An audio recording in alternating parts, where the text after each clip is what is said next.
Hello, and we're so glad you're here. I'm joined today by Joyce Layman, who is a speaker, author, coach, and consultant. And I'm so excited to have you here today, Joyce.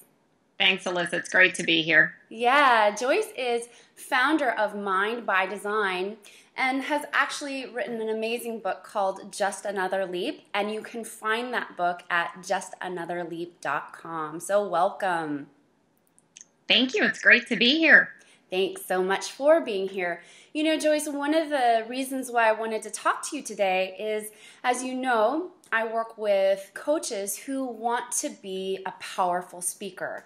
And I know you have a really powerful story about how you got started speaking. Would you be willing to share that with us? Absolutely. I didn't take the typical route into speaking because everybody thinks that it was well planned, something that I wanted to do in high school or college. And actually, it was the farthest from the truth in that I was in a position where I was leading a team and I was in the health and wellness industry. And I went to a Healthy Kansas City Coalition lunch, and there was a woman sitting next to me, and she asked me what I did. And I told her I spoke on health and wellness topics. And she said, "That's fantastic. We're always looking for speakers to add to our speakers bureau. Do you have a video you can send me?" And I said, "Absolutely." So afterwards, I realized that I had made a huge commitment because the problem was I introduced speakers. I wasn't a speaker. And in fact, my second greatest fear was speaking in public. So I had to scramble to get a video put together. And literally what I did during the presentation is I read PowerPoint slides because that's all I could do. I was so scared. And I am still trying to find that video because I have sent copies to other folks. But I'll tell you, when I sent it to her, surprisingly, they hired me. Now, here's the difference. It was not for a keynote opportunity. It was a training opportunity. And there is a huge difference when, or I should say, the type of content you're delivering, the audience that you're in front of. So the funny thing is I sent the video, they hired me. I started doing a couple of presentations, and I don't know, I think it was a month or two later, Darren LaCroix came through Kansas City to speak for the National Speakers Association chapter, and he was doing a humor boot camp. And goodness knows the topic that I had, I needed some funny. So I went and heard him speak. And I talked to Darren afterwards, and he asked, "Do you have a video?" And I said, "Great, yes, I've got one." And he said, "Send it to me," which I did. We got on the phone about a week later because he doesn't live in Kansas City. He's actually in Las Vegas. And he asked me if I wanted the varnished or unvarnished truth. And I said, "Give it to me." And he said, "You suck. You're horrible." Ugh. Yeah. Ugh.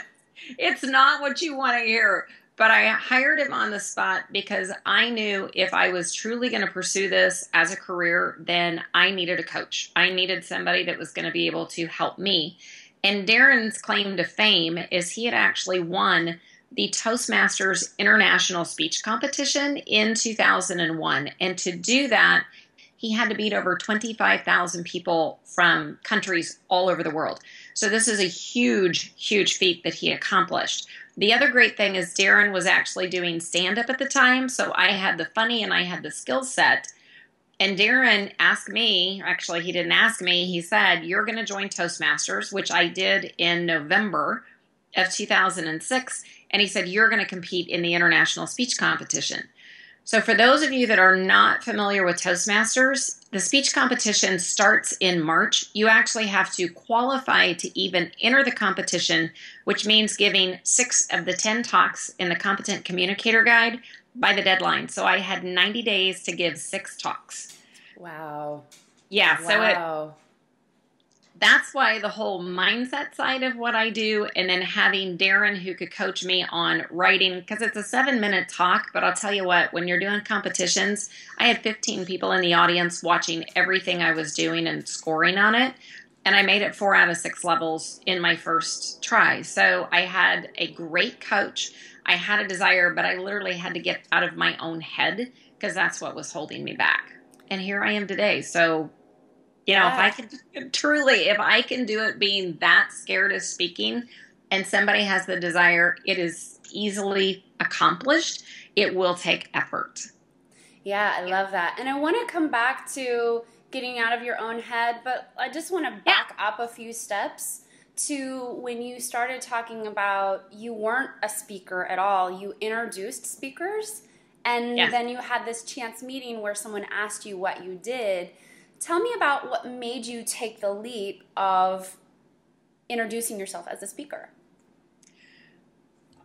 Actually, the biggest thing that happened for me, and it was going through my own process. And as coaches, you know, the thing that you teach is what you most need to learn. Yes. And mine was in the area of mindset. And I went through a process back in 2005. I met a woman at a networking event, because as you know, we're always out networking. And I heard her speak, but more importantly, I saw the energy that she had. She literally lit up a room. And it was connecting, her name is Denise, it was connecting to Denise and going through a program from the Pacific Institute, which has a 40-year history around the world. The programs are based in cognitive psychology and social learning theory. So once I understood how my mind worked, my conscious and my subconscious mind, how I could apply it for myself, and it didn't matter what area of my life, it all works. And I jokingly tell my clients, if you want to improve a golf game or if you want to improve the bottom line of your business, for me, it was getting over comfort zones. And so going through that program and having those concepts, it was a 4-day process. And then I became a facilitator for the Pacific Institute, and that became the foundation of what I teach. The biggest thing that I had to do was to start getting wins. And for me, that meant pushing comfort zones, which is exactly what I spoke on at TEDx. It's how the book came about. It's what I help my audiences do. But that was truly my journey when it came to speaking. Heights was my biggest fear.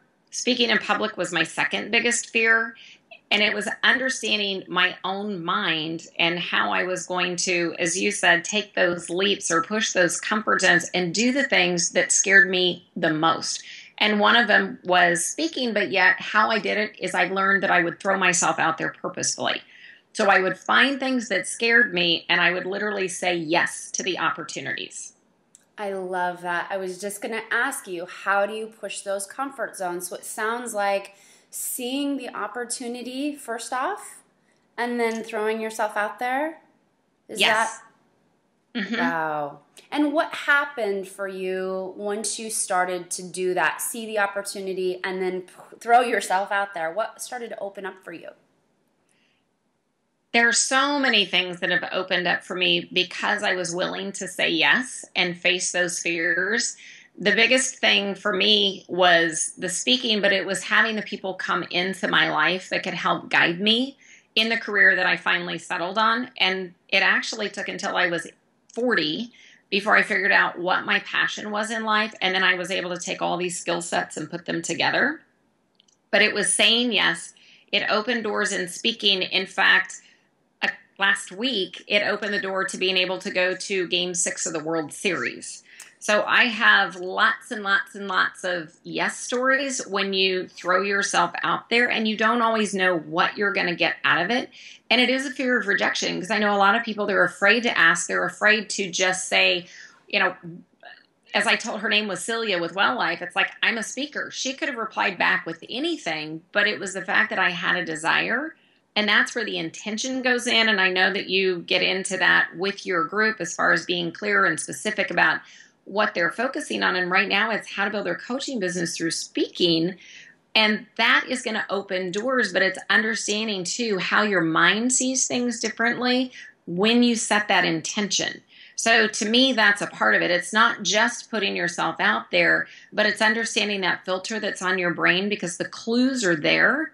But you've got a reticular activating system on your subconscious. And so when you get clear and specific, I had to have an intent that I wanted to speak.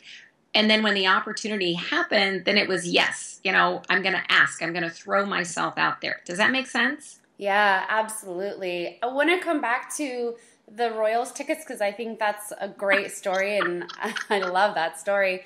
But I want to ask you this question because it's coming up for me right now. How did you navigate your way through being uncomfortable? And here's why. I know that a lot of the coaches I work with, myself included, something is so uncomfortable What tools or techniques or things did you tell yourself when times were really, like when you had to record that first video? What did you do for yourself to navigate through the uncomfortability of it all?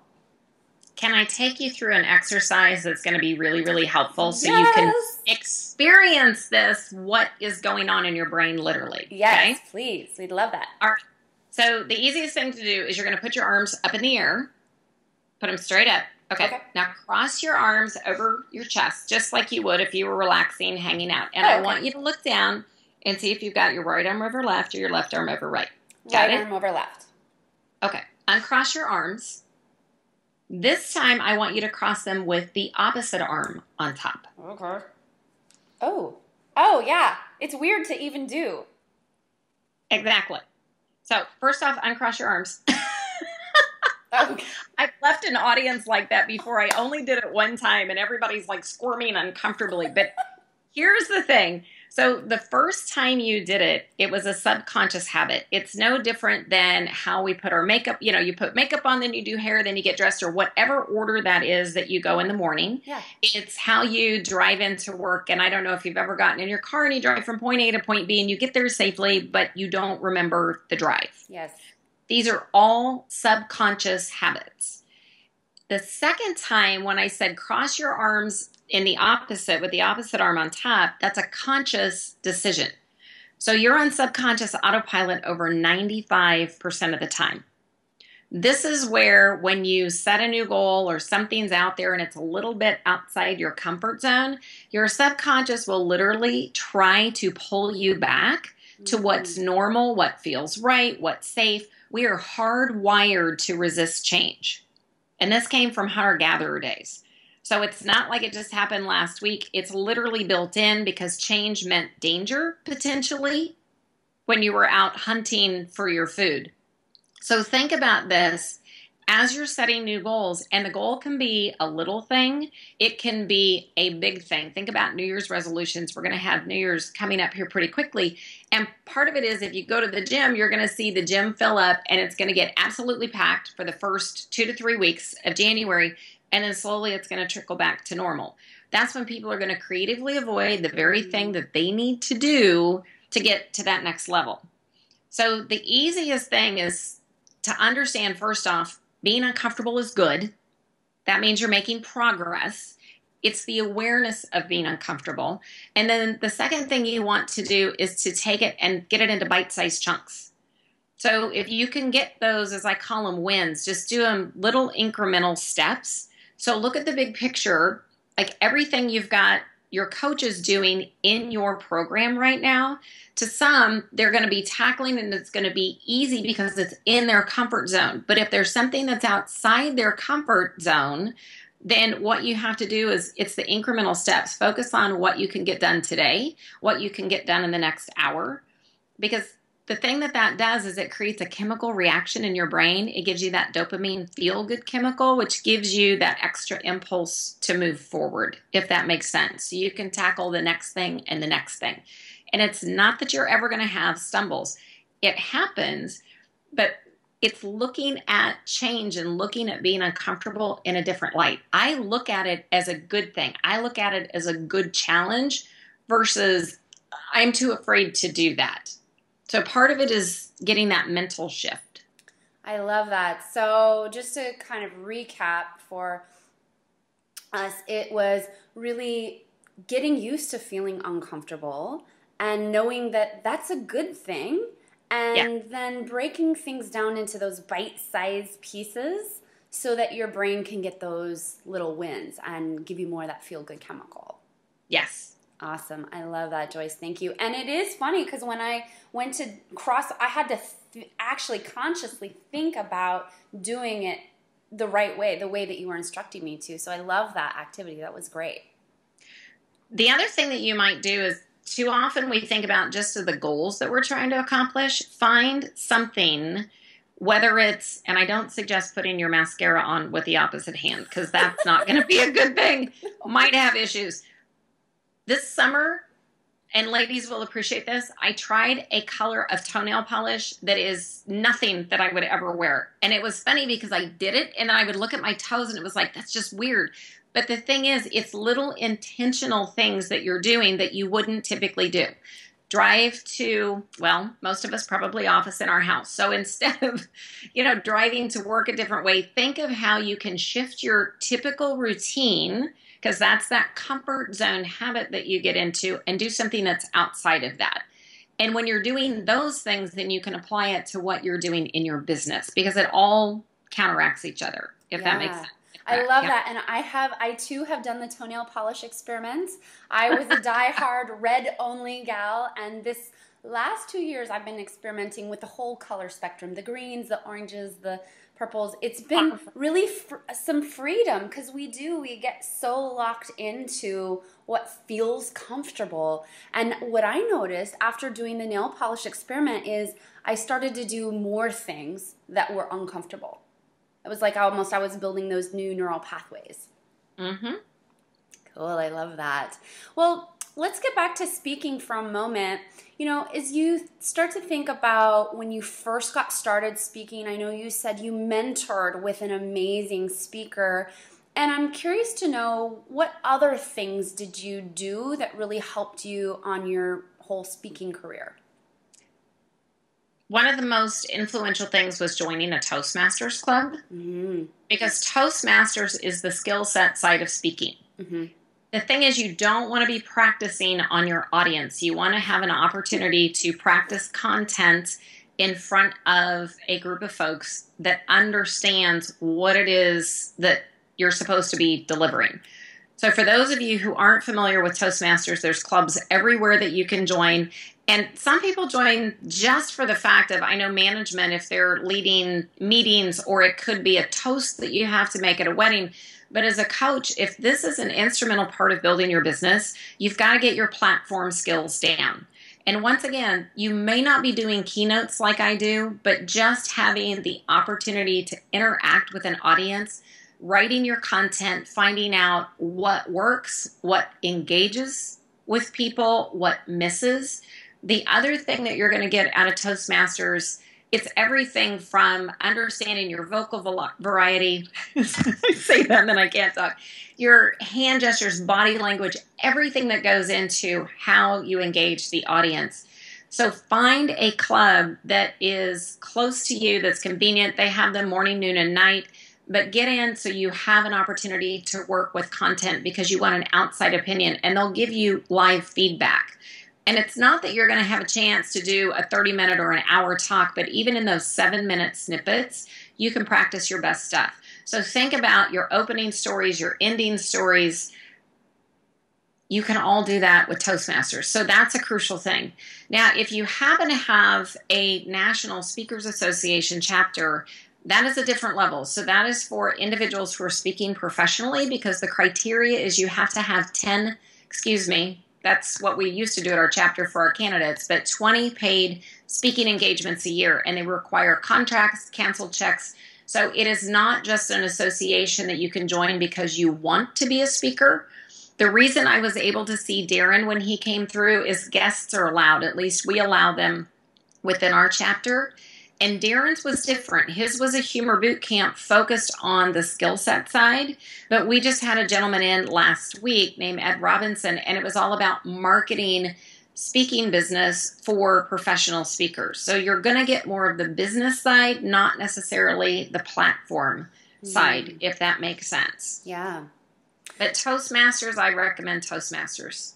Yeah, and it's funny because, you and I were talking, and you had said that you can have the best content out there, but if your physical delivery isn't up to speed, no one's going to want to listen to you. And I know that that's true. I've heard people with a really amazing content that it's just like, and you're just waiting for it to be over. So I love that idea of just starting out small with Toastmasters and really starting to get in front of people and get feedback, work your content. I love that idea. Thank you for that. You're welcome. Now, I know you have a really interesting story about the book you wrote too. It's akin to how you got out there in speaking. Will you tell us a little bit about how this book, Just Another Leap, came to be about? Yes, I was about to say over, and if you're in Toastmasters, you probably just caught me on that. I have been speaking since 2008. And I had people constantly saying, how do I take you home with me? Do you have a book? What else do you have to deliver? And as coaches, you know that having that content is critical. For years, I was out delivering. And then if I was working with a company, I had great content that I could go in and follow up with a group, but not necessarily a one-on-one. That you could get through individual sessions with me or getting that weekly inspirational insight that I sent out. But that book was a critical piece. And a year ago in September, I was asked to speak for TEDx UMKC, and the topic was on comfort zones. Once I did that, then it gave me inspiration and a big nudge to change the content on my website, because I wanted to be talking about comfort zones and change, since that is a critical component that it seems like every company in the world is going through, and even as individuals, we know that we experience it on our own. Yeah. In that process, I hired a good friend because she writes in my voice to change the content on my website. And in her infinite wisdom, in January is when the final shift happened. She put up a book page. We knew what the title was going to be, and she said, book launching in spring of 2014. I got a call on January 16th. It was a client, and they wanted me to do a keynote on April 25th. And they said, oh, we see you have a book coming out. This is absolutely fantastic. Would you deliver it at our conference? And I said, yes. See, I keep saying yes. Yes, I love that. I got off the phone, called Jennifer, and said, oh, crap, now I got to write the book. Because I hadn't even started on the book. Now, I said I've been speaking on this since 2008. I've got a ton of content in my head, but actually putting it in a book form, it didn't exist. Thankfully, Jennifer was another tremendous resource for me, and I called her, and she suggested I get with a gentleman who happened to be a radio show host. His name's Wayne Kelly, and he's in California. And he did what we're doing right now is we did a Skype interview for 4 hours, and it wasn't all at once, so we didn't do a marathon. But he asked questions, which gave me content. Then he gave me a written manuscript, which I built out. And then I turned it over to an editor. To fast forward with this, it was crazy insane. So if you have a book on your horizon of what you're wanting to do, don't do the process that I did. But the interviewing process to me was fantastic because my high school teacher lives in my head anytime I do a blog post, LinkedIn publisher post of you're not good at writing, but people tell me I'm a good writer. But in my mind, see, once again, it's that comfort zone. I don't like to write. Yeah. But I was able to do this. Once again, I found a fantastic editor. I had somebody interview me to draw the questions out for my second book. I know I can do that process, that piece on my own, but it was still finding that editor. And we literally brought it down. The books arrived the day before I was to leave for the conference. Wow. It was nuts. From January until April, it was, my life was a little bit crazy. Wow. But it was really, really good. And now I have a book and I've gotten fantastic kudos for it. And my clients love it. And the endorsements that I've gotten, it's just a really cool experience. For me, now I have that. It was a huge comfort zone leap. So now I have the confidence to say, you know what? The next book is already twirling around in my head, but I'm still going through the marketing process with this one. Awesome. Well, I love that. And by the way, for those of you watching, you can find that book at justanotherleap.com. And I love how you put it out there that you've got a book coming, and then you just made it happen. Like once you put it out there, the universe lined something up for you to have to go then and do it. That's fascinating how that works, isn't it? Yes. I love that. Oh, that's a great story. And that really seems to sum up the way you operate in the world. It's like I put it out there, I stretch my comfort zone, and then amazing things happen to further things down the road. Is that kind of your modus operandi in the world? Yes, I was about to say I do have my goals, so I'm Yeah. very clear and specific about what it is that I'm looking for. But as I mentioned earlier, you've got a reticular activating system. A great example of it is think back to the last time you bought a car and you drove it off the lot, and you started to notice that car everywhere and in that color. You've got billions of bits of information flying around in your brain every single day, and you cannot take it all in. The reason is when you get clear on something that you start to see the clues or you hear the conversation or whatever that is that happens is you can actually tune into what it is that you're looking for. So part of it with me is even with speaking, I hadn't written down that I want to be a speaker, but I had a very clear intent because I was introducing speakers and this is what I want. And then I started to notice it. But now I am much more intentional about what it is that I'm looking to do.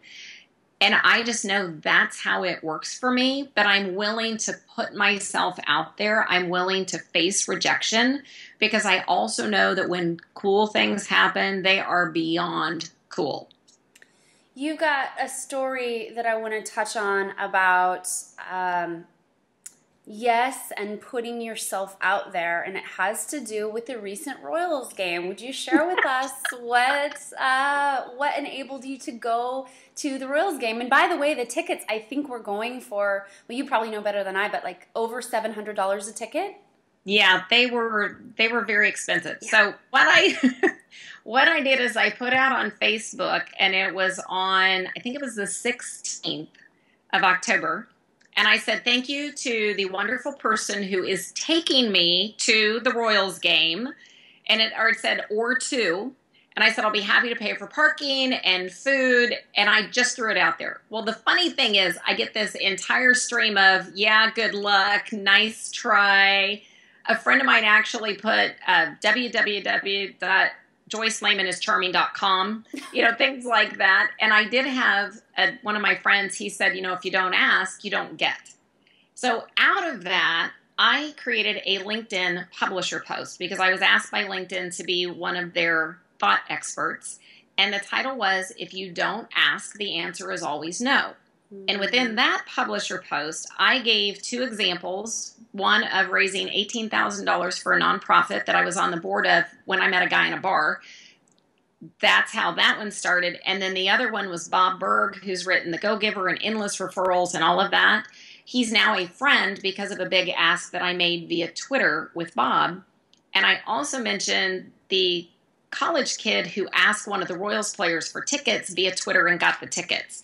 So within this post, the whole point is if you don't ask, you're not going to get. Because if you keep it inside, nobody knows what's going to happen. So I put the post out there, and on Sunday, I got a phone call with an invitation to go to Game 6. And it wasn't just any seat. We were sitting front row by the Giants bullpen. Wow. So we were in the outfield, but right there, row A, looking over and watching these guys. And yes, those tickets went for over $800 each. Yikes. And I paid for parking. That's all he would let me pay for is parking. And we had such a good time. So now I have to do a follow-up LinkedIn publisher post to if you don't ask, the answer is always no. I'm just trying to formulate that right now in my brain. So to be a part of history and to mark a bucket list item off, when I put the post out on Facebook, I knew I was going to get response. I just didn't know what was going to happen. And sometimes that's what you do is you throw it out. But as the gentleman that took me, he said, I read that and I wanted you to get your yes. And I thought that was pretty amazing. So I am very, very happy to have that experience. Wow, I love that. And it's funny because, so many of us, myself included, are sometimes afraid to put ourselves out there in a variety of different ways. And I think partly because it's like we're afraid of the answer that we're going to hear back. And I know that from a lot of the coaches I work with, it's like, well, what if I get turned down, or what if this happens? And you may have heard of this. I call it what if upping instead of what if downing. And so what if upping is like, what if I get the ticket? What if we have a great time? What if we have a front row seat? And so it's just interesting what happens when you put your mind and your willingness to put yourself out there. I love this story, Joyce, and I know you've got a ton of them. Oh, yes. I want to draw back to what you were talking about earlier about really being intentional about what you want, because I think for so many of us coaches, it's easy to say, well, I want a thriving business, or I want to make six figures, or I want to have nice clients to work with, or whatever the ask is. But you have a great story about being specific, and it's all about getting on Oprah. Would you share that with us? Yes. And just a side point, keep track of your stories, because every day gives you experiences of stories that your audience can relate to. And it may be something really cool that happened that you don't know right then how you can tie it into content that you're delivering. But the tidbit that Darren gave me, my speaking coach, when I first started, is to keep that story file. And Alyssa, you may already tell your coaches to do this, but that's where just jotting down a few notes of what happened. And once again, this is a great goal setting story. When I'm doing workshops more with clients, I have shared it at a couple of keynotes. Many years ago, I was going to the Unity Church in the Northland, and Will Bowen was the pastor, and he started the Complaint-Free World movement. Now, Will is an international speaker, multiple best-selling author. You talk about moving his life in a big way. Well, it all started with these purple bracelets and going 27 days without complaining. Ooh. And that consecutive days without complaining. And what they found is on average, it was going to take you 60 days or more just by, to get that down, because we're so used to focusing on, as you were talking about, going up, going down. We tend to focus on the negative versus on the positive. Well, it started off, he was interviewed in the Kansas City Star. He was interviewed in People magazine. It took off through newspapers across the country, publications, CBS Sunday Morning. He got the call from Oprah. And for years, I have had Oprah on my vision board. I want to be on Oprah. I want to be on Oprah. I want to be on Oprah. I've got the picture, the stage set. That's what I wanted to be doing. Well, the pastor, Will, went to Chicago. The film crew came to Kansas City, and I didn't realize it, but I was coming out of the sanctuary that day. They had gotten me hugging my pastor, and the day the show aired, I got over a dozen phone calls saying, I just saw you on Oprah. And I'm like, great. And I went, oh no, that wasn't what I wanted. I wanted to be the one sitting on stage being interviewed. Yeah. So then I had to rethink, what was that goal? What was I being really intentional about? And it goes to, this is why I write down what I want. Now, sometimes you will have an intention in your head, just like I did with speaking. It wasn't a clear shot. It was more like this, trying to get there. But if you want to shorten that, then write down and be clear. However, you also have to be open to the opportunity that it may not come exactly as you want. Mm-hmm. And that's okay too. So don't discount something just because it isn't exactly as you have planned, if that makes sense. Yeah, I love that. So be clear, but don't discount it if it doesn't come and show up exactly the way you wanted it to as well. Yes. I love that. Well, Joyce, I'm wondering now if we could just have you share with us any last tips that you have for someone who's starting out speaking. And it could be anything. It could be practice in your mirror. It could be, I know you already gave us the go to Toastmasters, sign up with them. Is there anything else that you found really helpful, either to help you refine your storytelling process or just anything about being a great speaker? Because I know that you definitely are one. Thank you. Video yourself every opportunity you get. I love that one. When you go back to watch it, you're going to do it two ways. And this is where people get really uncomfortable because suddenly you've got a camera on you. Especially when you're in front of an audience, you want to see what you're doing. You want to see what your body language is. You want to make sure that what's coming out of your mouth and your words to support it are the same thing, if that makes sense. Yeah. You may even want to, this is one of the things Darren had me do, watch the video without sound. Mm-hmm. just watch what your body language is. And one of my biggest pet peeves, and I see people doing this all the time, and I'm going to hope that this works since we're doing this via Skype. When you're standing in front of an audience, too often people, when you think right hand and left hand, people will talk about their future and they will point with their right hand and then their past with their left hand. Well, that is your future and your past. That is not what it looks like to the audience. That one subtle thing of what you just did, it needs to be flipped. So this is where you've got to, it's another comfort zone thing of what's normal and natural. So anytime you're talking about something that's happening in the future for the audience, that needs to be your left hand pointing that way versus to the right, which is your past. Does that make sense? Yes, and I have a funny story to tell. I was driving recently with my friend Allie in Portland, and she would say, you know, I've been a presenter for years, and she would say, go to your right, and I would turn to my left. And she would say, go to your left, and I would turn to my right. And her boyfriend are looking at me like I'm a crazy woman. And from years of presenting, this is my right hand. It's actually my left hand, but this is my right, this is my left, because it's your right and your left. So I'm a horrible driver when it comes to people telling me directions. I cannot get it right. Oh, so I will warn you in advance about that. But it can be that disconnect. And like you said, videoing yourself, which is one of the things we do in the academy. We do video shoots almost every week. We do video reviews, have people watch themselves. And so you're right, it's very powerful. I love that tip. Thank you so much. Any other last tips that you'd like to share with us? Whenever you hear somebody speak that you absolutely think is the bomb, pay attention to what they're doing. Anytime I hear keynoters, then I will take notes just kind of as an outline of what they started, when they got the high, when they got the low. Because the best ones that I've heard take you on this roller coaster ride of emotion and figuring out how you're going to connect. And once again, you're probably already sharing this. The difference is like me doing an opening keynote for the Project Management Association at 8:30 on a Monday morning versus working with the Missouri School Plant Managers, which is pretty much all guys. I think there were 5 women in the audience. Is what stories you can tell that can relate to both of them in their industry, in their space. And it sounds like you've done homework and you've been living there. So I do a lot of client interviews, and I also go out to the website. And then sometimes I find, especially for like the project management, I found a woman who had done project management, and we had an hour that I was able to get.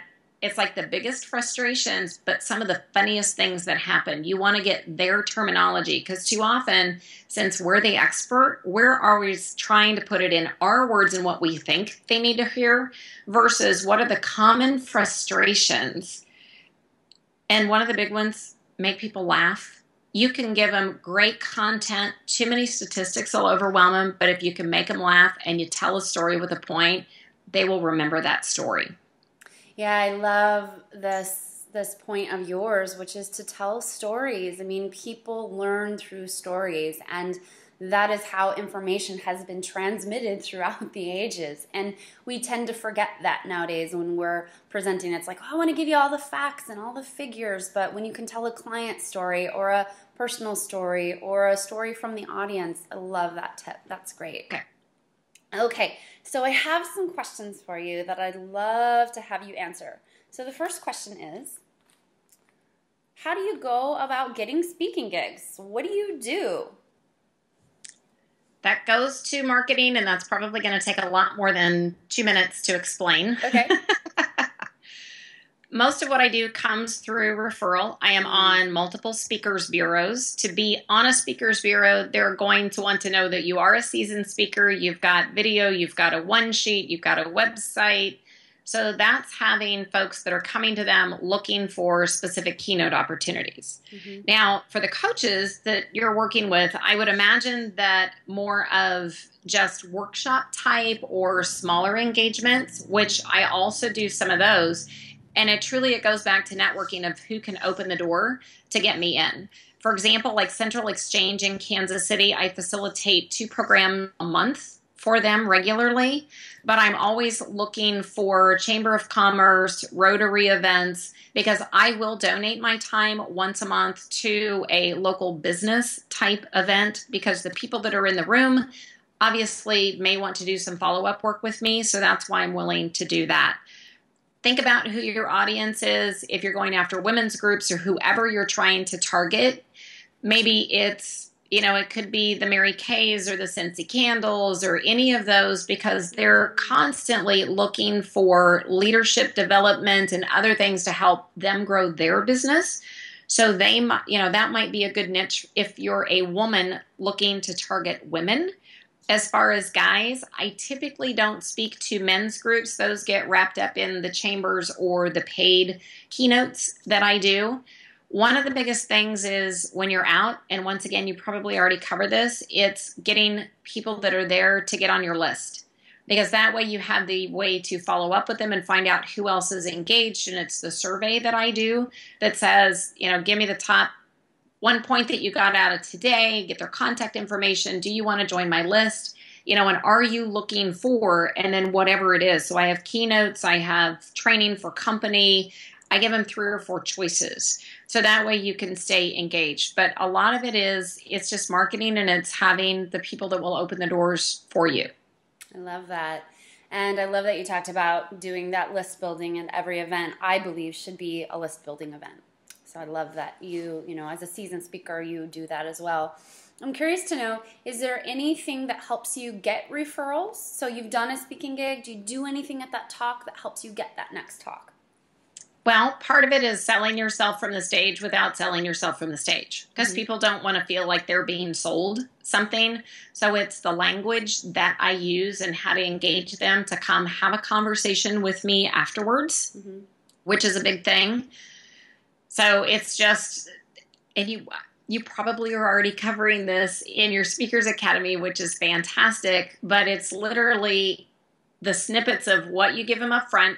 Obviously, you can't give them everything that they need to know. Okay. So it's the words that you weave in that may be a sentence here. It's giving client examples when you're in the midst of your talk, or the stories where people using their RAS goes, oh, that sounds like me. Even though you're not selling them, you're giving specific pain points of that. And then before you close, what is that 1 sentence or 2 sentences you can say that they go, oh yeah, I really need to have that conversation. So making it relatable within the talk, where they really want to come up and get with you afterwards to find out how you can help them. I love that. That's great. All right, let me ask you another question. How do you know, I think this goes back to something that you said, but I'll just ask it anyway. How do you know what companies are right for you to speak at? Part of that is going to be a discovery process for you. So I do not limit myself and say I only work within this industry or this industry. However, my topic is very, very, very niched.